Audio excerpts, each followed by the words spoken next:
네, 안녕하십니까. 우리 전 세계에 있는 우리 애국 국민, 또 전국의 우리 우파, 또 우리 국민들, 당원 동지들 성탄과 새해에 이 중요한 행복하고 좋은 절기를 맞이해서 모두가 다 영육간에 강건하시고 또 온 가족, 또 하시는 모든 사업과 가업 위에 평강하시기를 기원을 드립니다.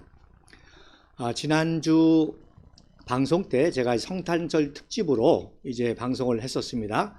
자, 먼저 첫 번째 사진을 보시면 지난번 마지막 강의에 제가 한 10장 정도의 이제 사진을 보여드리면서 설명했는데 그날 이제 마지막에 보여드린 사진이 바로 1897년 12월 24일 날 최초의 그 대외적인 성탄절 행사입니다. 즉 이전까지는 선교사들이 만든 학교나 교회 내에서 성탄 행전을 했는데 이 1897년도 성탄절에는 바로 배제학당이 중심이 돼가지고, 여러분 배제학당의 바로 옆에 정동제일교회가 있고 그 바로 옆에 미 대사관이 있죠. 그리고 덕수궁 돌담길이 있습니다. 그래서 최초에 바로 대국민을 대상으로 성탄 행사를 가졌던 것이죠. 그래서 이렇게 예수 그리스도의 빛을 상징하는, 빛과 자유와 행복을 상징하는 이 청사초롱 등을 쭉 걸어놓고 여러분 오른쪽에 보시면 제일 큰 십자가 등에다가는 광조 동방이다. 즉 빛이 동방에 비친다라고 하는 그런 장식을 했습니다. 그래서 말씀드린 대로 이제 대한민국 한민족 최초의 이제 뭐라 그럴까요? 나라와 민족을 위한 그런 대외적인 성탄 행사를 가졌던 것이죠. 그 전까지는 그냥 교회 내에서 또 학교 내에서 이렇게 하다가 했던 그런 행사입니다. 그래서 2021년도에 그러니까 124년 만에 이 행사를 재현한 그런 사진이 여러분 보시는 사진이 되겠습니다. 자, 그리고 났는데 그 다음 사진에 보면 아주 고무적인 일이 일어났죠. 이번 성탄절에 윤석열 대통령이 국부 이승만 박사를 배출한 정동제일감리교회 현직 대통령으로는 최초로 성탄 예배에 참석을 했다는 소식입니다. 그래서 성탄 이브 때에는 보통 대통령들이, 역대 대통령들이 이제 그 천주교 성당의 미사를 참석을 합니다. 천주교는 단일 그 교단이기 때문에 어느 성당에 가든지 이제 큰 문제가 안 되는데, 우리 개신교는 이제 감리교도 있고 장로교도 있다 보니까 이런 특별한 행사 때에 특정 교회에 가기가 좀 힘든 그런 형편입니다. 그런데 특별히 정동제일감리교회, 여러분 보신 대로 이승만 박사를 배출한 교회 아닙니까? 거기에 윤석열 대통령이 현직 국가 대통령을 최초로 참석해서 성탄 예배를 드렸다는 사실을 듣고 정말 우리 조원진 대표님께서 보수 정권으로 바뀌고 국방, 안보, 외교 분야에서는 이제 보수파의 가치로 많이 돌아서는 과정이 있다고 그렇게 긍정으로 보셨는데, 이 역사적인 측면에서도 최근에 이런 조짐들이 보이게 됩니다. 즉 역사적으로도 우리 공화당이 그동안 7년 동안의 여러 가지 투쟁을 하면서 역사와 우리 대한민국에 좋은 영향을 끼쳤는데, 그 중에 하나가 바로 국부 이승만 박사와 박정희 대통령 각하의 재발견과 부활입니다. 그래서 종북 좌파에서 의도적으로 왜곡된 이 국부와 박정희 각하에 대한 역사를 올바로 바로잡고 이 영향력을 미쳤는데, 바로 놀랍게도 윤석열 대통령께서 정동제일교회에 참석했다는 것은, 이건 제가 역사를 연구한 제 입장에서 본다면 굉장한 변화고 그야말로 국부 이승만 박사를 부활시키는 새로운 역사적인 과정에 들어섰다고 그렇게 보여집니다. 그래서 문재인 5년 동안 우리 공화당은 한 번도 문재인을 대통령이라고 부른 적이 없죠. 그리고 윤석열 대통령도 당선이 되어서 보수파의 그런 이제 정권을 창출했습니다만은, 저도 지금까지는 그런 탄핵에 관련된 문제도 있고 해서 한 번도 대통령이라 부르지 않고 윤석열 정부라고 그렇게 표현을 썼는데, 이 사건을 계기로 저는 이제 윤석열 대통령이라고 이제 공식적으로 부르게 시작을 했습니다. 그리고 이제 정말 보수우파 정권으로 잘 되길 바라고, 또 우리 공화당과 보수 대통합의 그 역사를 이룰 수 있는 길이 활짝 열릴 수 있기를 바랍니다. 많은 분들이 집권 여당과 우리 공화당의 합당 얘기를 많이 알고 있습니다. 소식을 듣고 있습니다. 중요한 것은 윤석열 정부의 가장 뒷받침이 돼야 될 집권 여당 국민의힘당이 제대로 해야 되는데, 그동안 굉장히 어려움을 겪었죠. 제대로 역할을 못하고 오히려 국정에 방해가 되는 그러한 모습을 보였습니다. 결국 그래서 비대위까지 가게 됐는데, 지난 주간 한동훈 비대위원장의 취임사를 많은 당원 동지들이 듣고 깜짝 놀랐을 것입니다. 왜? 바로 조원진 대표님께서 바로 올 초부터 계속 방송에 나가서 총선에 관한 이야기를 하면서 했던 중요한 내용들을 그대로 반복하다시피 말씀하지 않았습니까? 뭐 중요한 워딩을 찾아본다면 바로 586 운동권 세력들의 퇴출, 바로 시대교체, 워딩도 아주 정확하죠. 그 다음에 불체포 특권 포기 등 국회의원의 특권 폐지, 그 다음에 이제 용기, 바로 희생, 용기와 희생, 그 다음에 이제 민생, 우리는 뭐 민생 투여도 하고 또 국민 속으로 들어간다, 국민의 바닷속으로, 그런 거를 워딩뿐만 아니라 직접 우리는 실천하지 않았습니까? 그래서 많은 분들이 놀라셔서 마치 제가 이제 조원진 대표님하고 이제 방송에 대한 리뷰를 잠깐 대화를 나누면서 마치 그 조원진 대표님의 그 멘토링을 받은 것 같다, 그런 표현을 이제 쓰는 거는 좀 어떻습니까? 그랬더니 그런 표현은 아무래도 이제 그쪽 입장에서는 좀 자존심이 상할 거 아닙니까? 그래서 그거보다는 이제 결을 같이 한다, 이런 내용들이 일치한다, 이런 정도로 이렇게 그 홍보를 해주면 좋을 것 같다, 그렇게 말씀을 해 주셨습니다. 그래서 너무 놀랐지 않습니까? 그래서 정말 한동훈 비대위원장의 그런 총선 구도와 조원진 대표님이 이미 언급하신 그런 내용과 같이 가면서 합당에 좋은 그런 방향이 설정이 됐다고 볼 수가 있습니다. 많은 분들이 잘 모르시는데, 저도 부족하지만 이제 우리 공화당의 최고위원으로서 아주 중요한 고급 정보를 이렇게 얻게 되는데, 바로 합당 문제, 이 합당 문제는 바로 용산 측의 그러한 그 신호였습니다. 시그널이었습니다. 그래서 국민의힘당이 제대로 윤석열 정부를 뒷받침해 줘야 되는데, 그걸 못하니까 바로 우리 공화당 7년 동안 지켜봤잖아요.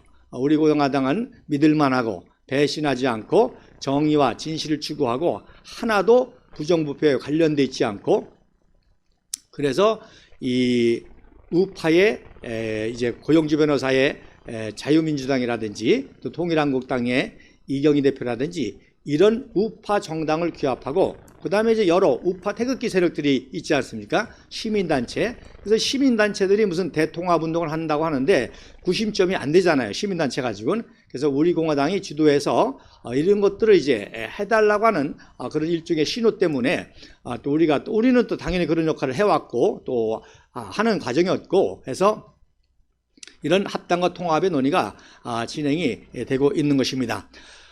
제가 수요일 날 그 춘천에서 중요한 모임이 있어가지고 박정희 대통령 강원도 선양사협회가 새롭게 조직이 되면서 거기 발기인 데이를 하면서 이제 거기 강사로 초청을 받아서 갔더니 박근혜 영예께서 또 오셨더라고요. 근데 박근혜 영예께서도 오시자마자 저에게 따로 이렇게 불러가지고 김기현 대표하고 조원진 대표님하고 잘 알아서 합당이 진행이 되는 줄 들었는데 김기현 대표가 저렇게 돼가지고 어려움이 있지 않느냐고 걱정을 하시더라고요. 그래서 제가 아닙니다, 정반대입니다. 오히려 국민의힘 당 내부에서도 우리를 우호적으로 보는, 그야말로 박대출, 윤상현 이런 중진이 된 그런 당직자들이 조원진 대표님을 형님으로 모실 정도의 그런 지위였지 않습니까? 그러니까 형님이 들어오셔서 우리를 좀 정리하고 이렇게 잡아주셔야 된다, 이런 그 우호적인 파가 있는가 하면은 또 우리의 그 합당을 굉장히 두려워하고 마치 뭐 잡범먹일 것처럼 또 두려워하고, 또 탄핵이라는 주로 이제 윤핵관 측이죠. 탄핵파들이 주류였기 때문에 그들은 이제 꺼리고 하는 그런 상황이었었는데, 여러분 아시는 대로 김장연대가 뭡니까? 김기한, 장제원 아니에요? 그 윤핵관의 핵심 세력입니다. 그러니까 김장연대가 날아갔다는 것은 바로 우리를 반대하던 세력이 약화됐다는 그런 뜻 아니겠습니까? 그런데다가 원내대표이고 이제 대응을 하는 윤재욱 의원은 그야말로 조원진 대표님이 후배로 옆에 지역구로 또 많은 국회의원 당시에 어드바이스를 하고 했던 그런 아주 대화가 잘 이루어지는 그런 방향. 그래서 앞으로 점점점 이런 그 좋은 방향으로 정말 이 총선에 제가 또 말씀드린 것처럼 지난번 방송에 말씀드린 것처럼 총선에서 우리가 압승할 수 있는, 보수 대통합으로 압승할 수 있는 그런 길까지 열릴 수 있는 가능성이 있다는 것입니다. 자, 그래서 이렇게 참 고무적인 사건을 보면서 앞으로도 좋은 그 방향이 이루어지라고 믿고, 우리 당원 동지들은 이런 자신감을 가지고 우리가 활동을 더 열심히 해서 외곽의 보수 우파를 통합해서, 그래서 연대하게 될 때 더 많은 유리한 또 이 협상력을 가지고 합당이 진행되면서 폭발적인 보수 대통합의 바람을 일으켜서 이번 기회에 종북좌파를 완전히 퇴출시키는 그런 총선의 대승리로 가야 되리라고 봅니다. 자, 어쨌든 이번 성탄절에도 정말 우리 정치사에 이렇게 새로운 좋은 조짐들이 있다는 것이 너무 감사합니다. 다시 말씀드리면 윤석열 대통령께서 바로 국부 이승만 박사를 외출한 정동 제1감리교회 현직 대통령으로는 최초로 이렇게 성탄 예배를 받다고 하는 사실이 굉장히 고무적인 사실이고, 또 비대위원장이 된 한동훈 비대위원장의 취임사가 우리 조원진 대표님이 그동안 주장했던 이 총선 구도와 정확히 일치하고 시대교체, 세대교체, 그리고 보수대 통합, 그리고 희생과 헌신과 용기, 또 국회의원 특권 내려놓기, 또 586 운동권 세대, 386, 486, 586 이 운동권 정치 세력을 퇴출시키는 이런 방향으로 갈 수 있는 좋은 성탄절의 역사가 시작됐다고 볼 수가 있습니다. 자, 그 다음 사진에 한번 보면 이제 계속 이어가자. 그 다음 해가 1898년인데 이때 또 놀라운 성탄절에 놀라운 사건이 있었습니다. 아시는 대로 이승만 청년이 배제학당을 졸업하고 독립협회 활동을 하면서 서재필 박사와 함께 활동을 했는데, 서재필 박사가 1차 만민공동회의를 하면서 이제 또 새로운 정치적인 개혁파로 등장을 하니까 또 추방을 당했죠. 그래서 서재필 박사가 또 추방을 당하니까 바로 떠오르는 차세대 지도자 이승만 청년이 이제 만민공동회와 독립협회의 중요한 역할을 가지고 개혁운동을 하면서 2차 만민공동위원회 6월달, 그 다음에 10월달부터 제3차 만민공동위원회를 주구하면서 정치적인 개혁의 리더자로 떠올랐죠. 그래서 아시는 대로 추미론이라고 그러죠. 중추원이라고 하는 최초의 이제 국회가 조직되면서 바로 이승만이 23살에 최초의 국회의원이 됩니다. 그래서 우리 대한민국의 헌정 역사상 헌전 이전까지도, 바로 조선시대까지도, 이때는 대한제국시대죠. 최초의 최연소 국회의원이 바로 이승만 청년이었던 겁니다. 그래서 또 워낙 이렇게 리더십이 있으니까 이제 12월 23일 날 이제 보수파에 있는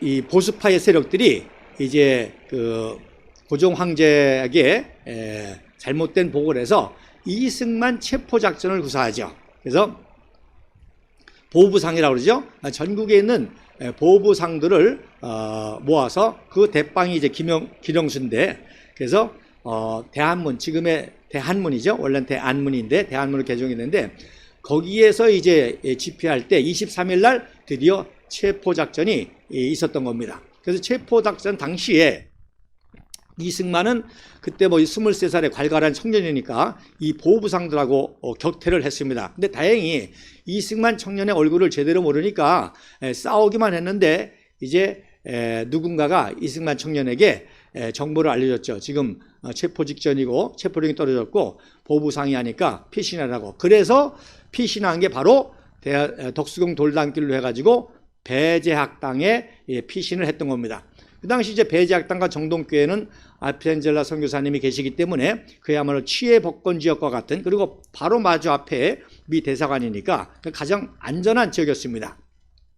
그런데 그 다음 날이 뭡니까? 바로 성탄 이브였습니다. 12월 24일 날. 그래서 성탄 이브 날 정동 제1감리교회에서 바로 이승만 청년이 바로 성탄 예배에 참석한 모습입니다. 놀랍게도 이 사진을 제가 찾았습니다. 그래서 왼쪽에 있는 것이 바로 그 당시 정동 제1교회 본당의 그 성탄 장식을 한 한문글씨입니다. 금일대벽 성마이생구주, 즉 오늘 바로 하늘문이 크게 열리고 바로 예루살렘성 마국간에서 이 땅에 구세주가 태어났다라고 하는 장식을 하고, 오른편이 바로 기념 예배 사진을 촬영한 것인데, 자, 보시는 바와 같이 맨 뒤에 아펜젤라 선교사님 서 계시고 오른쪽 끝에 이승만 청년의 모습이 보입니다. 즉 단발령을 내린 지 바로 몇 년 안 됐기 때문에 단발한 사람들이 많지 않죠. 그 중에 이제 바로 이승만 청년이 이렇게 예배보는 모습. 그래서 요 1898년도 성탄절에 놀라운 역사가 일어납니다. 그리고 이제 숨어 있다가 그 다음에 1899년 1월 8일 날 이제 셔먼 선교사님이 이승만 청년한테 영어를 가르쳐주고, 또 이승만 청년이 한국어를 가르친 선교사거든요. 그래서 나이 차이도 얼마 안 되기 때문에 아주 친구처럼 지내게 됐는데, 이제 그 설문 선교사님은 이제 괜찮겠지 하고 왕진을 가자고 그렇게 요청하니까 이승만 청년도 한 열흘 넘게 있으니까 답답하거든요. 그래서 왕진을 갔다가 바로 일본 영사관 있는 남산 밑에 그 밑에서 이제 체포를 당하게 됩니다. 이것 때문에 또 오해가 생기죠. 일제에게 체포됐다. 일제에게 체포된 건 아니죠. 바로 고종 황제 측에 의해서 체포가 됐는데, 그 자리가 마침 그 남산 밑에 일본인 거주 지역 그쪽을 통행하다가 체포됐기 때문에 그런 또 오해가 생겨서, 이런 오해를 가지고 또 종북좌파가 매도하죠. 이승만이가 자기가 일본 사람한테 체포돼서 고문을 당했다고 그렇게 말했다고 이제 매도하는 건데, 그렇게 매도하게 된 이유가 바로 이런 오해에서 나왔다고 하는 사실을 아셔야 될 것입니다. 그러니까 이승만 박사에 대한 모든 잘못된 얘기는 100%다 조작입니다. 오해에서 비롯됐거나 또 의도적으로 조작했거나 다 그런 것입니다. 자, 그래서 1월 8일 날 이제 체포가 당해가지고 처음에는 이제 서서문 감옥, 그야말로 구치소죠. 이제 미결수니까 거기 있었는데, 거기서 안타깝게도 이제 서상대라고 하는 아주 파렴치범이거든요. 최정식이라고 하는 정치범도 있었지만 서상대라고 하는 이 강릉 지역, 강원도 지역에서 이제 뇌물로 매간매직하다가 잡혀 들어온 이 서상대 게임에 빠져가지고 총기를 가지고 탈출하게 됩니다. 자, 이 과정에서 또 오해가 생겼어요. 바로 배제학당의 동기동창인 주시경이가 권총을 반입했다.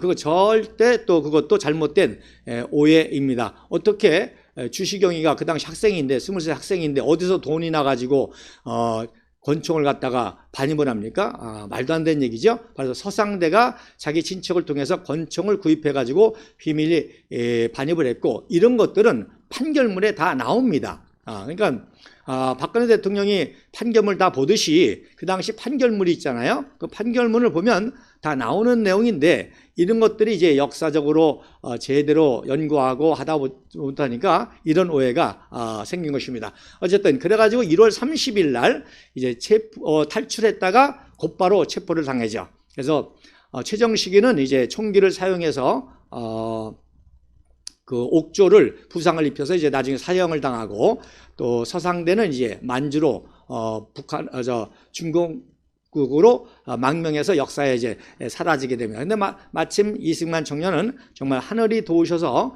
총기를 사용하지 않고 곧바로 체포됐기 때문에 총기 탈출 미술범으로 현행범이 돼가지고 곧바로 군인들이 수감되는 한성 감옥에 들어가서 이제 생활을 하게 됩니다. 자, 그 다음 사진에 보면 그래서 한성 감옥에서 있었던 여러 가지 일 중에 1902년도 8월 달에 한성 감옥에 이 콜레라가 창궐 했습니다. 그때 바로 이승만 청년은 이런 그 회심의 체험을 했기 때문에 하나님의 살아 역사하시고 자기를 돕고 성령이 돕는다는 걸 믿었기 때문에 바로 자기 몸을 안 가리고 용기 있게 이 콜레라 환자를 돌보죠. 또 콜레라가 한성 감옥의 문제면은 감옥의 문제가 아니지 않습니까? 한양 전체가 문제가 되니까 이제 세브란스 병원의 에이비슨 선교사가 바로 이승만 청년에게 콜레라 대처법에 대한 모든 의료 진료와 의약품 이런 것들을 이제 대신 행하게 됩니다. 그래서 이 8월부터 이제 이승만 청년이 이제 콜레라 환자를 돌보게 되는데, 그래서 왼쪽에 있는 사진이 무슨 거 하니 바로 일기를 쓴 거예요. 어떻게 콜레라 환자를 치료하고 또 누가 죽고, 그래서 시신의 목록이라든지 그런 것들을 영어로 이렇게 다 작성을 했어요. 감옥 안에서 영어를 통달했으니까. 그래서 1902년도 12월 25일 날 놀라운 역사가 일어나는데, 바로 최초로 한성 감옥에서 배제학당의 음악 선생이기도 한 벙커 선교사님이 옥중에서 성탄 예배를 드리게 됩니다. 더 놀라운 사실은, 자, 그때 월남 이상재 선생과 많은 개혁파 대신들이 또 정치범으로 몰려서 한성 감옥에 같이 들어와서 이승만 청년의 동료가 됐거든요. 그런데 콜레라가 창궐하니까 지금 자기들도 콜레라 걸리면 다 죽지 않습니까? 조심하는데 이승만 청년은 이렇게 돌보니까 이상재 선생이 너는 조선의 희망이고 조선의 차기 지도자인데 너 콜레라 걸리면서 죽으면 안 된다 해서 말렸습니다. 그랬더니 이승만 청년이 그 소리를 듣습니까? 나는 이미 생명을 하나님께 바쳤고 나라와 민족을 위해서 바쳤기 때문에 죽음을 두려워하지 않는다고 돌아온 겁니다. 그런데 돌보던 환자는 죽어나가는데 돌보던 이승만 청년이 살아나니까, 그리고 콜레라를 이제 제압하니까 이상재 선생 이하의 각 그 감옥의 정치범들이 다 기절하고 놀란 거예요. 그러면서 정말 이승만이 믿는 기독교 하나님이 살아계시구나 하고 집단 개종을 합니다. 그리고 그런 집단 개종이 일어났기 때문에 바로 최초로 벙커 선교사가 감옥에 들어와서, 여러분 우리 감옥 아시잖아요. 옛날이나 마찬가지나 감옥을 함부로 들어갈 수 있습니까? 면회를 해도 밖에서 이렇게 창살 사이에 하는데, 그런데 다른 건 몰라도 적어도 고종 황제 입장에서는 콜레라를 제압했기 때문에 윤허를 내려가지고 바로 옥중 안에서 최초의 성탄 예배를 벙커 선교사가 주재해서 드리게 됩니다. 그리고 이런 개종자들에게 함께 이제 예배를 드리게 되죠. 그래서 1903년 2월 22일 날 바로 한성 감옥에 최초로 주일 예배를 또 드리게 됩니다. 이제 언더우드 선교사가, 그래서 이승만 박사를 돕던 아펜젤라 선교사님이 이제 선박 위장 사고로, 세월호와 같은 똑같은 그런 위장 사고로 일제에 의해서 희생을 당하시거든요. 그러니까 감리교 선교사들이 이런 어려움을 당해서 제대로 못 도와주니까 이때부터 언더우드 선교사가 전폭적으로 장로교 선교사를 도와줬거든요. 여러분 지난주 강의에 말씀드린 것처럼 언더우드 선교사 부인 릴리어스가 누구예요? 민비의 어이였지 않습니까? 그리고 민비가 살해된 이후에는 고종 황제와 그 궁중에 그야말로 그 주치 역할을 했으니까, 그러니까 굉장히 친밀하니까 이제 고종의 윤허를 받아가지고 언더우드 선교사가 성탄절이 아닌 이런 부활절이라든지 이런 절기가 아닌 일반 주일에 최초로 2월 20일 날 바로 옥중을 방문해서 예배를 드리고 기념 촬영한 사실입니다. 말씀드린 대로 유영희 박사님이 이스도 사건을 듣고 또 깜짝 놀라시더라고요. 그냥 1903년 2월 달도 아니에요. 그냥 1903년도라고만 알고 있었고, 또 국사 자료에는 여러분 제가 이름을 썼지만은 앞줄 왼쪽에서부터 강원달, 홍재기, 유성준, 그리고 이상재, 그리고 김정식입니다. 그리고 뒷줄에 이승인, 이상재 선생의 아들, 그 다음에 유동근, 김린, 안국선, 그리고 아버지 대신에 뭐라고 하죠? 그 대역이라고 그러죠? 복역한 그 소년이 기념 촬영을 했습니다. 그래서 그런 정도만 알고 있는데 이 사진은 바로 언더우드 선교사가 옥중에서 이 지식인들 4대부의 집단 개종을 축하해서 축하 예배를 드린 것이고, 그 다음에 맨 왼쪽에 있는 강원다리가 이제 병 보석으로 이제 출소하게 되니까 그 출소 기념으로 또 찍은 사진이기도 합니다. 그러니까 유영익 박사가 아주 놀라시려고 그러죠. 지난번 말씀드린 것처럼. 자, 그래서 중요한 것은 이제 이렇게 1902년도 12월 성탄절이 이런 놀라운 역사적인 의미가 있었다는 겁니다. 자, 그 다음 사진에 보면, 근데 이제 안타깝게도 1910년에 이제 한일합방이 되면서 일제 식민지에 들어갑니다. 그랬을 때에 이제 여러분 아시는 대로 기독교는 또 많은 지식인들의 안식처요, 위로처요, 또 비밀리에 독립정신을 배우는 그러한 기관이 됩니다. 특별히 이제 그러다 보니까 다른 정치적인 것들은 다 제약이 있는데 종교적인 자유는 어느 정도 보장이 되니까 이제 교회와 학교마다 성탄절 행사가 굉장히 큰 행사가 됐죠. 그래서 기독교인뿐만 아니라 일반인들에게도 이 성탄절 행사가 그들에게는 이제 이 빛과 소망과 자유에 대한 열망을 주는 그런 행사가 됐습니다. 특별히 이제 배제학당 정동제일교에서는 매년 이제 성탄 이런 극을 하면서 성탄절을 지냈는데, 여러분 보시는 것처럼 여러분 사진 보이시죠? 1924년도 정동제일교에서 성탄 예배를 드렸다고는 동아일보의 그런 보도입니다. 크리스마스 축하시. 그래가지고 전 세계 기독교 국가 또 선진국인 영국과 미국에서는 가장 큰 행사요, 아무리 어려워도 가족과 함께 행복하고 기쁜 그런 행사를 갖는다 하는 그런 내용으로 이제 보도한 내용이 되겠습니다. 자, 그 다음 사진에 보면, 그래서 일제 당시에도 이런 성탄 행사가 놀랍게 이루어졌는데, 특별히 1919년 3.1운동 때 어떤 변화가 있었는가 하니, 바로 3.1운동이 일어난 여러 가지 이유가 있지만 그 중에 하나가 이제 10년 동안의 강압정치였거든요. 그러니까 너무나 강압정치를 하다 보니까 또 우리 조선의 인민들이 불만이 폭발했고, 또 그걸 기화로 해서 이제 그 독립청원서를 만들려고 3.1운동을 한 것인데, 그러다 보니까 이 3.1운동이 전국적인 규모로 엄청난 파장을 일으키니까 이제 총독부에서 기독교 선교사들을 모아놓고 대책회의를 했습니다. 그때 이제 건의한 것이, 너네들이 이렇게 강압정책을 쓰니까 이런 일이 일어나지 않느냐. 그래서 온건한 문화정책을 써야 된다 해서 이때부터 아주 중요한 변화가 일어나는데, 무슨 변화가 일어나냐. 바로 학교, 병원, 교회, 이것들이 그전에는 허가제였었어요. 그러니까 아무리 교회를 세우고 싶어도 학교를 세우고 싶어도 일제 총독부에서 허가내주지 않으면 못했거든요. 근데 이때부터 뭐로 바뀝니까? 신고제로 바뀝니다. 그러니까 신고만 하면 돼요. 내가 여기다 학교를 세우겠다, 교회를 세우겠다, 병원을 세우겠다.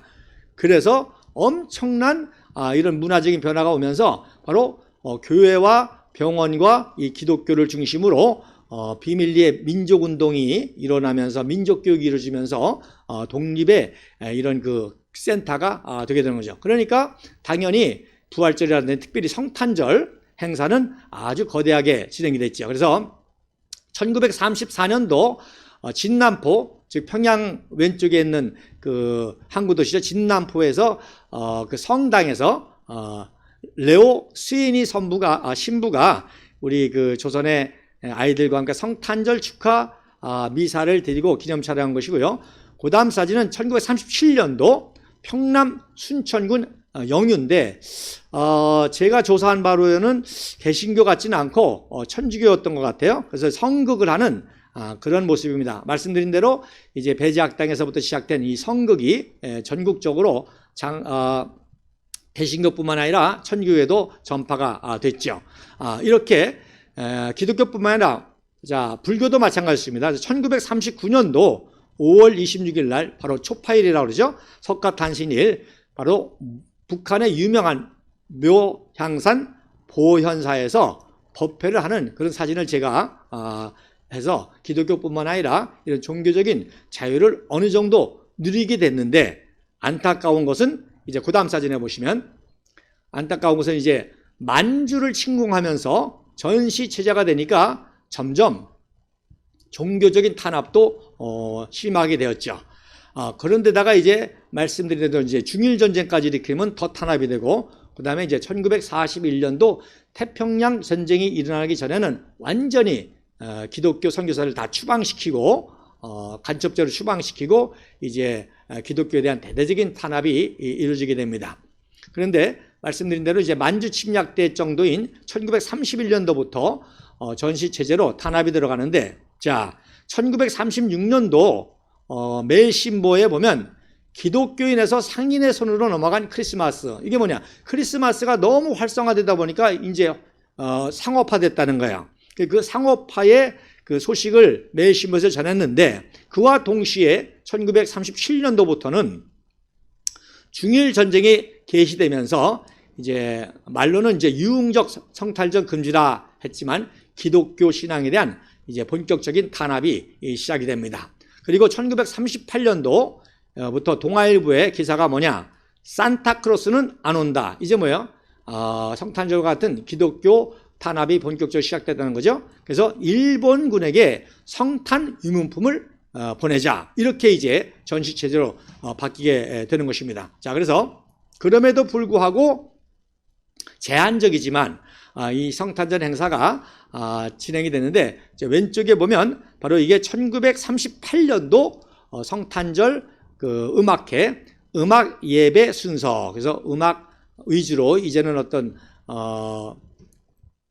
성극 이런 거보다는 음악회 순서로 이제 그 성탄을 지냈죠. 그리고 오른쪽에 보면 이제 컬러화된 그 당시의 예배 모습인데, 다 고개를 숙이고 기도하고 있죠. 자, 이게 기독교에서 말하는 묵상기도라는 것입니다. 소리내서 기도하는 것은 통성기도라고 그러고, 이렇게 소리내지 않고 고개를 숙이고 묵상기도라는 걸 하는데, 그 1907년도에 그 유명한 평양 대부흥 운동이 있지 않습니까? 이 평양 대부흥이 일어나기 전까지만 해도 아무리 기독교 지도자라도 기도를 잘 못한 거예요. 그 정도 수준이 안 됐으니까. 그래서 공중예배 때 기도는 다 선교사들이 했습니다. 그런데 평양 남사년 감리교에서부터 놀라운 평양 대부흥 운동이 일어나면서 우리 한국의 그 성도들도 너무나 소리내서 기도하고 싶은 거예요. 그러니까 서로 손을 들어서 자기도 기도하겠다, 자기도 기도하겠다 하니까 그때부터 생긴 게 뭐예요?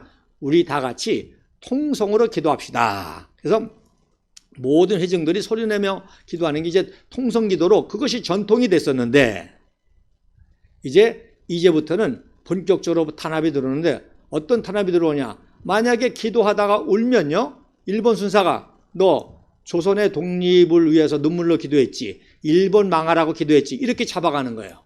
또 설교도 하면 만약에 출애굽 설교 같은 건 못하면 아예 못합니다. 출애굽 설교 같은 거. 또 다윗이 골리앗 때려잡은 것도 설교 못합니다. 그거 설교했다가는 야, 다윗이 누구야? 조선이냐? 그리고 골리앗이 누구야? 일본 제국이지. 너 그렇게 설교했지. 그래가지고 잡아가두니까 그런 설교도 못했습니다. 그러니까 이건 뭐 기도 내용 가지고도 일본 순사에게 그 보고가 되고 밀고가 되고 체포되는 그런 상황이니까, 이때부터 뭐가 생겼어요? 우리 다 같이 묵상기도 합시다. 소리내서 기도하면 빌미가 잡히니까, 그래서 묵상기도라는 말이 이때 생기고 그 기도하는 모습이 되겠습니다. 자, 그 다음 사진에 이제부터 이제 또 놀라운 새로운 역사가 시작되죠. 자, 그 다음 사진에 보면 바로 8.15 광복입니다. 여러분 사진 보이시죠? 예. 8.15 광복 때, 자, 광복과 함께 누가 들어왔습니까? 북한은 소련군이 들어왔고, 남한은 미군이 들어온 게 아니에요. 연합군이 들어온 거예요. 바로 그 당시 연합군이 미군과 영국군과 자유중국군과 그리고 소련군이었습니다. 이게 연합군이에요.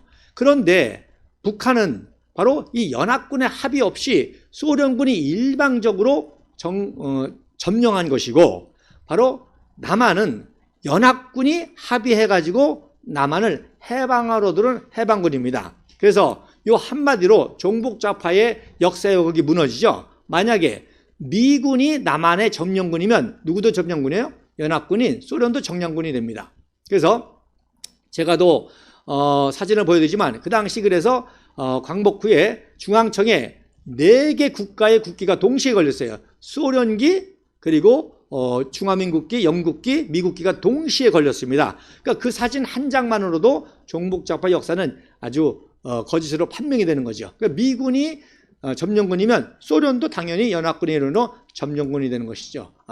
그래서 남한은 해방군이고 바로 연합군의 합의 없이 일방적으로 먼저 들어온 소련만 들어온 북한이 점령군이고 점령군으로서 온갖 만행을 저지르게 되는 겁니다. 자, 그런데 놀라운 거는요.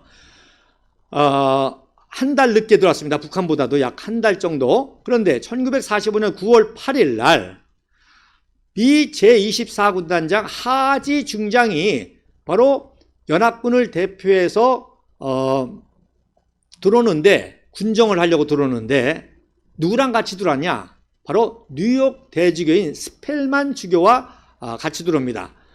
눈치채셨죠? 바로 이승만 박사의 이 국제외교 인맥이라는 건 어마어마합니다. 그래서 카톨릭 인맥도 있고 또 여러분 아시는 것처럼 케네디가 천주교인으로 유일하게 미국의 대통령이 되는데 어디 출신이에요? 뉴욕 상원의원 주지사 출신이잖아요. 그러니까 뉴욕이 전 세계 교구 중에서도 천주교구 중에서도 가장 영향력이 있는 교구인데 바로 거기에 대주교 스펠만 바로 이승만 박사의 후원자입니다. 그래서 놀라운 거는 이렇게 왼쪽에 미 해군의 상륙 함정을 타고 같이 들어온 거예요. 그러니까 무슨 뜻입니까? 바로 미 군정이 실시됐다는 건 뭐예요? 오늘날의 대한민국과 똑같은 자유민주주의 체제 시스템으로 군정이 시작됐다는 거죠. 자, 그리고 이제 미군이 이제 뒤늦게 이제 인천에 도착을 하는데 상륙을 하려고 하니까 인천에 있는 많은 사람들이 영어로 뭐 미군을 환영한다 이런 것도 쓰면서 막 환영하니까 못 알아듣겠거든요. 그래서 도대체 저 한국 사람들이 무슨 말 하냐 했더니 마침 프랭크 윌리엄스 선교사 아들인 바로 조지 윌리엄스가 바로 미 해군의 군의관 중령으로 이때 같이 온 거예요. 그러니까 한국의 이름은 또 우광복입니다. 놀랍게도 우광복. 그러니까 우광복 중령이 하는 말이 내가 인천에서 태어났다는 거야. 아버지가 인천에 와서 자기 어머님이 나셔서 내가 내 고향이 인천이다. 그 뭐 한국말도 잘하고 일본말도 잘하고 만주어도 하고 심지어 소련어도 하죠. 우리 선교사 자녀들이. 그래서 이제 통역을 하니까 무슨 얘기를 하냐. 미군을 환영한다. 감사하다. 뭐 그러십니다. 해서 하지 중장의 첫 통역관이 바로 조지 윌리엄스 해군 중령이 되고 미 군정이 시작되자마자 워낙 한국의 인맥을 다 잘 알잖아요. 그러니까 누가 공산주의자인지 누가 우익인지 누가 좋은 사람인지 다 압니다. 그래서 바로 정치 고문으로 활동을 하게 됩니다. 그래서 또 팁을 드리자면 바로 이 프랭크 윌리엄스 선교사가 조선에서 추방돼 가지고 인도에서 선교하면서 인도에서 누굴 가르쳤어요? 광복군에게 영어를 가르쳤죠. 그리고 그런 활동하게 된 건 바로 이승만 박사의 바로 명령과 조언이 있었죠. 그래서 광복하자마자 제일 먼저 이승만 박사가 메가더 사령군에게 연락해가지고 인도에 있는 프랭크 윌리엄스 선교사를 빨리 미 군정청의 농업고문으로 기용을 해서 해달라. 그래서 프랭크 윌리엄스 선교사님이 제일 먼저 와서 한 게 뭐야? 산림녹화입니다. 산림녹화. 이승만 박사 연구할수록 대단합니다. 그러니까 벌써 오기도 전에 이 일본에 의해서 황폐화된 산림녹화부터 시작해야 된다. 그래서 농업고문으로 윌리엄스 선교사를 파송해가지고 1946년 4월 5일 날 식목일을 제정하게 되는 것이죠. 자, 어쨌든 이렇게 우광복이 이제 그 첫 통역관이 됐다는 것입니다. 자, 오늘과 관련해서 그러니까 무슨 뜻입니까? 일본 일제에서 탄압됐던 기독교와 성탄절이 바로 미 군정과 함께 신앙의 자유를 찾기 시작했다는 겁니다. 자, 그 다음 사진에 보면 그래서 제일 먼저 미 군정청에서 실시한 게 뭐예요? 9월 9일 날 미 군정이 시작되면서 실시한 게 바로 종교의 자유, 언론의 자유, 집회 시위의 자유를 보장한 겁니다. 그랬더니 좌익들이 아주 시위가 난리를 쳤던 거죠. 걔네들은 이제 그 민노총 같은 조직 같은 걸 먼저 가지고 있으니까 그러니까 이거 안 되겠다 해서 생긴 게 이제 우익 서북 청년단이라든지 우익 이제 청년단이라든지 우익 단체들이 이제 집회 시위를 하면서 좌파를 이리 때려잡게 된 것이죠. 그리고 그것 중에 대표적인 게 바로 성탄절과 성구영신 때는 통금을 해제하고 휴일을 지정했던 겁니다. 자, 그래서 이 당시는 뭐 워낙 이제 급박하게 독립과 건국의 과정으로 들어서기 때문에 성탄절에 관련된 자료는 제가 많이 찾을 수 없고, 놀라운 것은 성탄절 지난 다음에 12월 28일 날 바로 정동 제일감리교에서 이제 그 당시 3두라고 그러죠. 국부 이승만 박사, 그 당시는 이승만 박사, 그 다음에 이승만 박사가 하지 사령관에게 압력을 넣고 메가더 원수를 통해서 이제 상해 임시정부에 있던 임정 요인들을 바로 이승만 박사의 도움으로 들어오게 됩니다. 그리고 이제 김규식이가 들어오게 되는데, 그래서 김규식이 그래서 3거두라고 그러죠. 3거두. 그래서 3거두 환영식과 함께 최초의 이제 건국 작업을 한 게 정동 제일교회에서 이런 그 모임 회의였습니다. 그래서 여러분 오른쪽 사진에 보면 오래된 사진이라 해상도가 약한데 정동 제일교회 이게 뒷모습입니다. 지금도 거의 비슷한 모습이에요. 거기에 이제 이승만 박사와 양쪽에 이제 김구와 김규식이 앉아 있는 그런 모습인데, 이렇게 종교의 자유, 신앙의 자유, 언론 집회의 자유가 시작된과 동시에 이승만 박사의 똑같은 미 군정과 똑같은 자유민주주의 시장경제 건국 작업이 시작이 되는 겁니다. 그래서 왼쪽에 보면 바로 24군단의 한 장교가 바로 성탄 크리스마스 카드를 성탄과 새해를 같이 이렇게 미국에서는 지내지 않습니까? 그래서 메리 크리스마스, 해피 뉴 이어 이렇게 해서 같이 이어지지 않습니까? 그래서 아주 그림을 잘 그리는 24군단 병사가 이 서울의 모습을 보면 뒤에 이제 북악산, 북한산, 또 중앙청 보이죠? 그리고 왼쪽에 보면 지금 시민회관, 서울시청 다 보입니다. 또 명동성당도 보이고요. 남산에서 본 이 전경을 그려가지고 성탄 카드를 만들었다는 역사적인 것을 여러분 보고 계십니다. 자, 그 다음 사진에 보면, 자, 1947년, 그 다음에요. 1947년 12월 25일 날 이제 최초로 바로 을지로, 원래는 을지로가 아니었죠. 바로 일본 지명이었었는데, 바로 역시 바로 이승만 박사가 그 당시 서울시장인 갑자기 생각났는데 구 무슨 시장인데 그분이 이승만 박사의 또 제자고 해요. 그래서 서울시장이니까 그 당시 이제 경기도지사죠. 경기도지사 서울 포함했으니까. 그래서 을지로라는 지명을 이승만 박사가 바꾸게 되는 겁니다. 을지문덕 장군의 뭐 충무로 다 마찬가지죠. 또 지난번에 말씀드렸던 충정로 이런 것들이 다 미 군정 당시에 이렇게 변하게 되는 거예요. 일본 지명에서. 그런데 여러분 우리가 잘 아는 신세계 백화점, 원래 그 신세계 백화점이 일본의 유명한 미쓰코시 백화점이었습니다. 미쓰코시 백화점이었는데 이제 미 군정이 들어오면서 미군 24군단의 PX로 사용되면서 같은 이제 백화점으로 운영을 했던 것이죠. 이것이 이제 건국 후에는 미쓰코시 이름을 당연히 바꾸죠. 뭐라고 바꿉니까? 동아백화점이라고 바꿉니다. 동아백화점이라고 바꾸면서 이제 무역협회하고 이 상공회에 있어서 운영하고 관리했는데, 그 중에 한 분이 누구냐? 이승만 박사의 아까 말씀드린 독립운동, 개혁운동, 만민공동회 때부터 친구인 이찬우 옹이 여기에 이제 관리했던 분입니다. 그래서 나중에 동방생명이 이 동아백화점을 인수하게 되면서 바로 이병철 회장이 신세계백화점으로 바꾸게 되는 겁니다.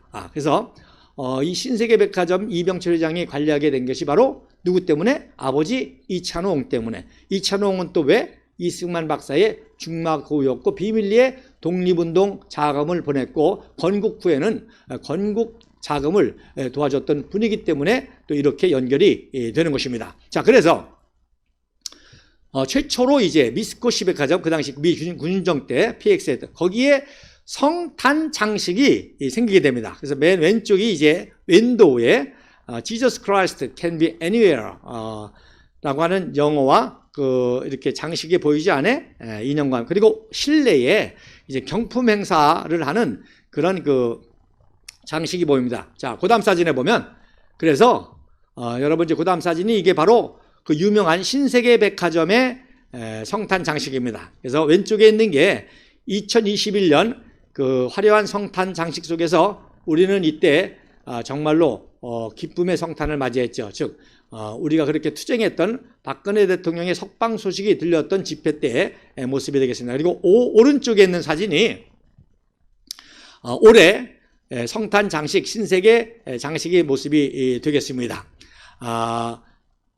이제 내년 1월부터는 이 신세계 직원팀이 전 세계를 돌아다니면서 2024년 성탄절 이 장식을 준비한다고 그래요. 자, 어쨌든 이게 오늘날 성탄 장식의 모습인데 바로 언제부터 시작됐다? 1947년 미군 PX에서 장식부터 시작이 됐다.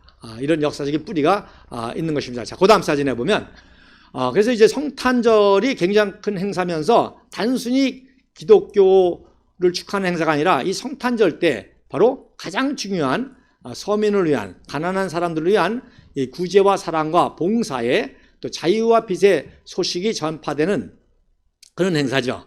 그래서 1947년 12월 25일 날 미스코시 그 신세계, 오늘날 신세계 백화점에 진열된 사탕을 그 당시 청소년들이 이제 신기하게 구경하는 사진이고요. 왼쪽은 카톨릭 사제로 추정되는 분이 이제 성탄절에 이렇게 그 당시 가난한 우리 소년들을 방문해서 위로하는 모습이 되겠습니다. 이게 무슨 뜻입니까?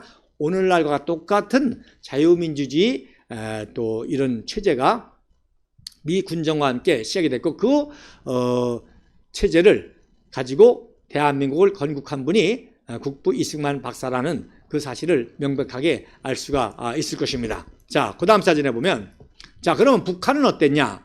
북한은 오히려 동방의 예루살렘이요 평양의 예루살렘이라고 했던 북한 쪽에 이 성탄 행사가 더 화려했죠. 그래서 1911년 그러니까 이승만 박사가 1910년도 프린스턴에서 박사학위를 받고 와서 전국을 다니면서 교회와 YMC 또 학교 단체 다니면서 비밀리에 독립운동을 하죠. 겉으로는 이제 정신교육하고 뭐 하지만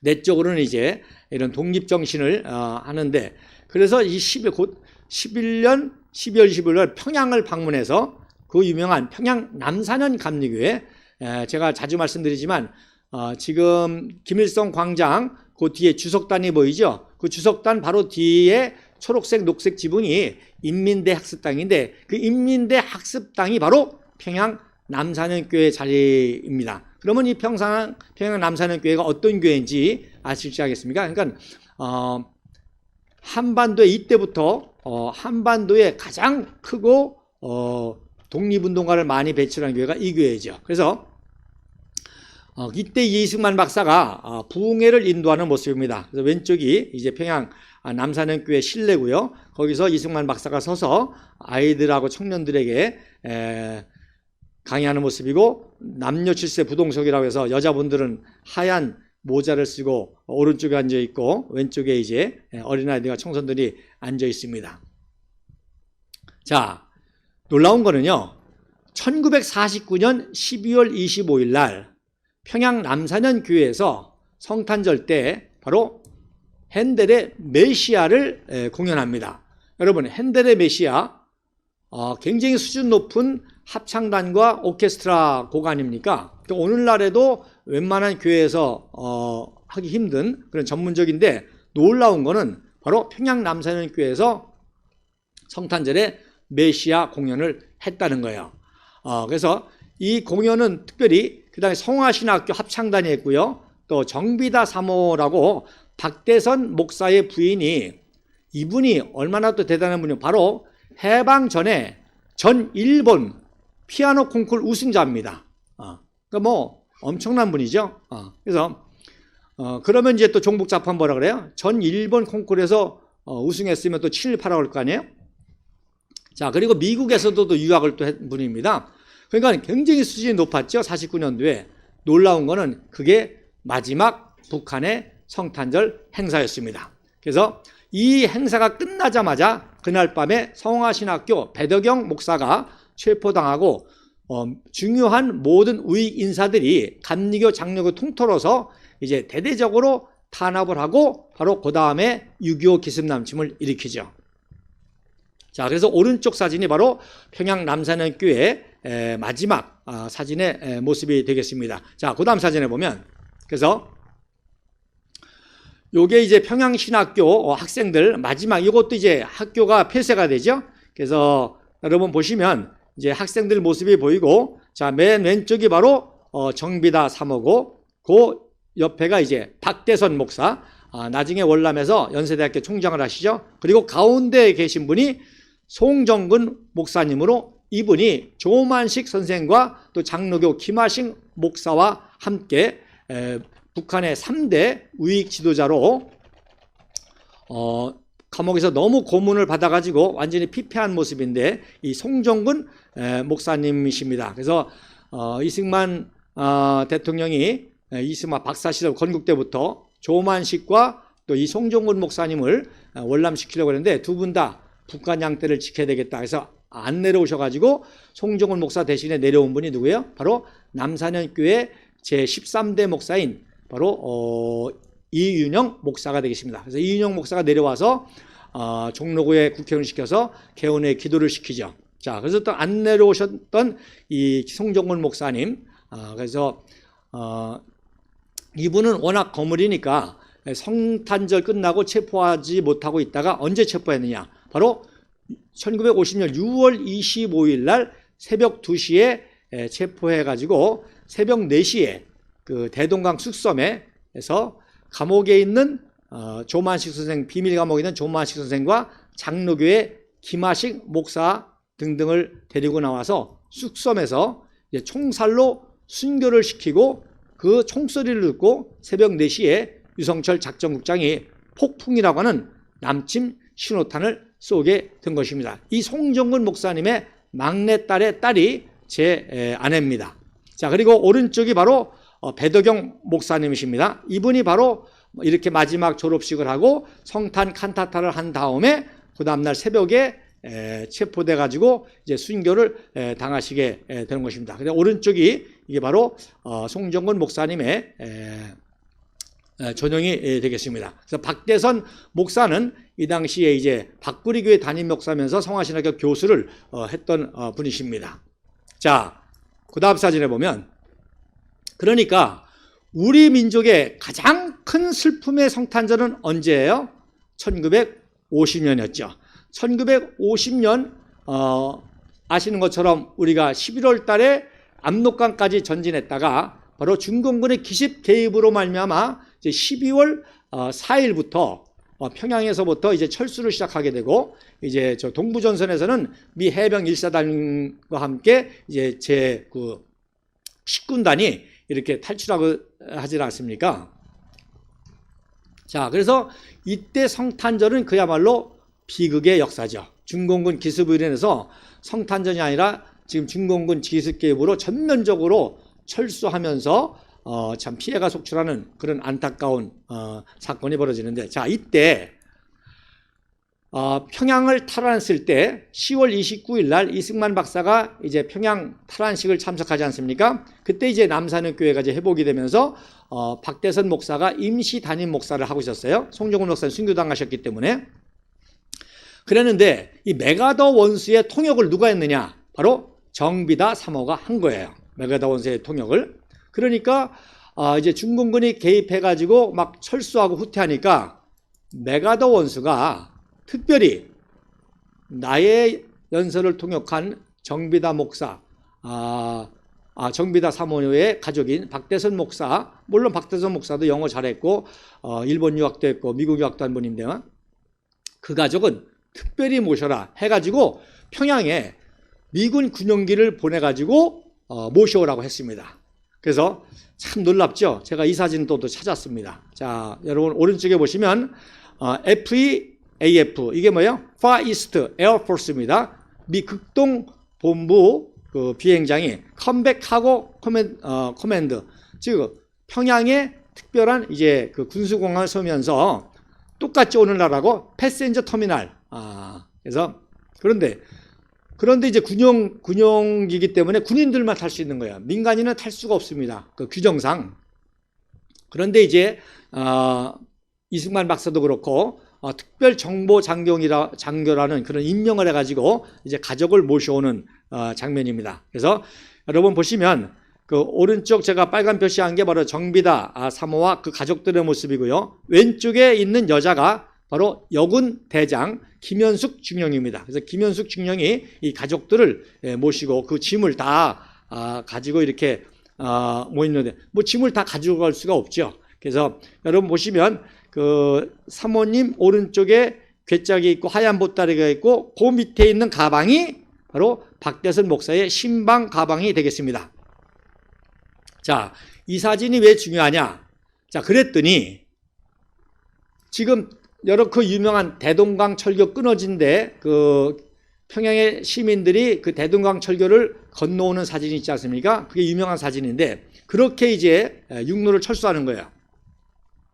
박대선 목사가 뭐라고 그러는 거 하니 내가 내 양떼를 떠나서 나만 비행기 타고 갈 수 없다. 그래서 정비다 3호와 가족들만 보내고 나는 양떼들과 함께 육로를 철수하겠다. 그래서 박대선 목사가 육로로 평양 시민들과 함께 대동강 철교를 건너서 내려오게 됩니다. 이게 바로 한동훈 비대위원장이 말했던 용기와 희생입니다. 우리 공화당은 벌써 이미 탄핵 때부터 이걸 주장해서 조원진 대표와 함께 대한애국당을 창당하고 우리 공화당이 지금까지 이 용기와 희생의 정신으로 우리가 투쟁을 하고 있고 보수 대통합의 그러한 주도를 하고 있고 그렇게 7년 동안 우리가 했기 때문에 바로 용산 측에서 바로 우리들의 도움이 필요하니까 바로 보수 대통합의 그런 기치로 합당의 이야기가 나오게 됐다는 사실을 우리 당원 동지들이 아시고 또 자부심을 가지고 많은 우파 국민들이 내년 총선에서 합당해서 연대를 해가지고 종북좌파를 이겨야 된다라고 걱정을 하는데 우린 이미 이것을 위해서 태어났던 것이죠. 그래서 많은 우파 국민들이 걱정할 거 없습니다. 우리가 반드시 이런 통합을 이뤄서 보수 대통합의 대승리를 이룰 것이고 윤석열 정부도 뭐가 제일 무서워요? 바로 배신이 제일 무섭잖아요. 자, 전두환이를 죽인 게 누굽니까? 노태우 아닙니까? 같이 12.12 정말 혁명적인 상황으로 같이 생명을 걸었는데 결국 전두환이를 죽인 게 노태우 아닙니까? 그러니까 윤석열 정부도 박근혜 대통령도 마찬가지고 믿을 사람이 딱 하나밖에 없는 거예요. 누구? 조원진 우리공화당입니다. 7년 동안 지켜보셨잖아요. 한치의 배신도 한 적이 없고 언행일치하고 부정부패에 관련 없고 정의와 진실을 주장했고 그러니까 용산 측에서도 바로 보수 대통합을 이끌 지도자는 조원진밖에 없다. 조원진 대표의 도움을 받아야 된다. 그래서 지금 홍준표가 대선 주자로 이렇게 계속 대선 좀 죄송합니다만은 까불지 않습니까? 그랬더니 홍준표를 제압할 것도 조원진이고 이준석이가 저렇게 까부는데 이준석이를 제압할 것도 조원진이고 또 이재명과 또 저 종북좌파 세력이 제일 두려워하는 세력이 또 조원진과 우리공화당이고 해서 이런 합당의 또 연대의 작전이 계속 좋은 방향으로 진행되고 있고 오히려 말씀드린 것처럼 김장연대를 조원진 의원이 계속 방송에서 어떤 의미에서 해체를 시킨 거죠. 좌절시킨 거죠. 그리고 비대위가 들어섰는데 앞으로 계속 좋은 소식이 일어날 것이고 우리는 계속 우선 제야에서부터 말씀드린 대로 이제 고용주 변호사의 자유민주당 그리고 이경희 대표의 통일한국당 그리고 여러 태극기 지파 이런 시민단체들 연대하는 그런 작업을 우리가 계속하고 있고 그래서 이런 교감 속에서 이루어지고 있다는 거. 더 중요한 거는 조원진 대표님이 예측만 하는 것이 아니라 우리가 만들어 나가는 거죠. 지금 상황을 사실 우리가 그동안 투쟁을 통해서 또 조원진 대표님 방송을 통해서 이 상황을 만들어가는 거죠. 김장연대 나오자마자 말했습니까? 무슨 중국산 김치냐, 쉰다. 뭐 쉬어서 날아가 버리지 않습니까? 그래서 우리가 예측한다는 건 우리는 해답이 있다는 겁니다. 그리고 그 해답은 우리의 개인적인 야망과 욕심을 위한 게 아니라 나라와 민족을 위한 것이고 우리 나라와 민족이 이 시대 역사 속에 어떻게 가야 될지 바로 분명한 해답이 있기 때문에 그것이 시대교체고 세대교체고 종북 좌파 퇴출이고 자유통일까지 가야 되는 이런 프레임들이 다 있기 때문에 이런 전국과 시국으로 우리가 조성해 나간다는 것입니다. 자, 오늘 여기까지만 해야 될까요? 그 다음 사진 한번 보시면, 그 다음 사진. 자, 그래서 이렇게 비극과 동시에 또 어떤 비극이 났습니까? 바로 12월 23일 날, 바로 서부전선에서 미 8군의 후퇴 작전을 지휘하던 워커 준장이 도봉구에서 교통사고로 순직을 하십니다. 그래서 왼쪽에 있는 사진이 바로 시신을 수집해서 영연부대라 그러죠. 미8군 영연부대에서 시신을 수집해서 앰뷸런스에 실어가지고 바로 장례식장에 모시는, 그래서 군목이 성경을 읽고 시편 23편을 읽고 그 장례 예배를 집례하는 그런 모습이 되겠고요. 이때 이승만 박사는 이제 서울을 또 중공을 때문에 철수해야 되니까 모든 시민들을 안전하게 철수시킨 다음에 맨 마지막에 이승만 박사가 정동제일교에서 예배를 드리십니다. 그 예배를 드리다가 순직 소식을 들으신 거예요. 얼마나 비통하시겠습니까? 그래서 그 다음 날 12월 24일 날은 이제 주일이니까 이미 다 후퇴해가지고 아무도 없는 정동교회 가서 또 예배를 드리시고 난 다음에 이제 직접 그 워커 장군의 그 순직하신 그곳을 이제 시찰하시고 미 8군의 예하인 24사단 처치소장을 직접 방문해서 대통령 표창과 함께 무공원장을 주면서 위로를 하는 것이죠. 그래서 왼쪽에 있는 분이 신성모 국방부 장관, 프란체스카 영부인, 그리고 오른쪽이 바로 김장흥 그 경무대 비서관으로 추정되는 분이 이제 같이 경호를 했고 처치소장과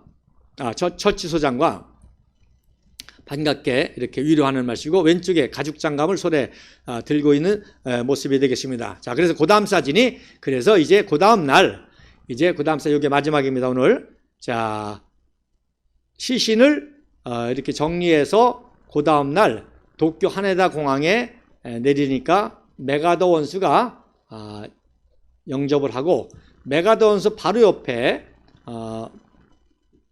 의전 모자를 쓴 키 큰 장교가 살짝 보이는데 이게 바로 샘 대위, 워커 준장의 아들 샘 대위가 되겠습니다. 그러니까 워커 장군이 이 아들에게 은성 무공 훈장을 주려고 가다가 이런 사고가 난 거예요. 물론 이제 24사단도 위로를 하지만 24사단도 위로하고 후퇴하는 미8군을 위로하지만 이 중대장이었던 자기 아들이 무공훈장을 탔으니 얼마나 아버지가 기쁘겠어요. 그래서 자기가 직접 달아주려고 가다가 자기가 직접 이제 운전까지 하고 가다가 이 사고가 났던 것이죠.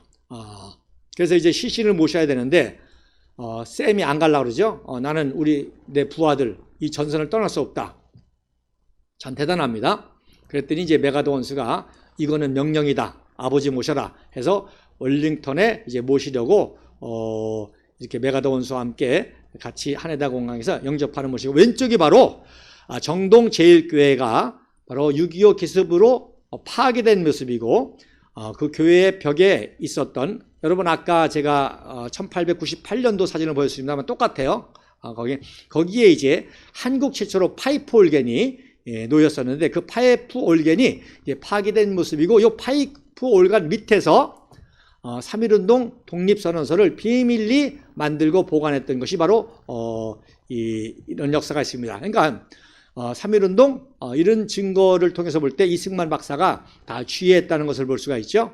그래서 이거를 이제 이 교회를 서울을 수복하고 온 다음에 이제 대충 이제 보수를 해서 거기서 이승만 박사가 예배를 2번이나 드렸는데 바로 놀라운 것은 이때의 기도로 말미암아 그 유명한 흥남 철수 작전이 바로 12월 23일 날 바로 성공을 하게 됩니다. 그래서 동부전선이죠. 함경도 지역에 미 10군단과 국군 1군단 약 10만 명의 병사와 기독교인 피난민 약 10만 명, 20만 명이 안전하게 이제 부산과 거제도로 철수하는 이 비극 속에서 일어났고요. 그 다음에 말씀드린 대로 대동강 철교를 건너서 평안도 지역의 기독교인 10만과 그리고 미 8군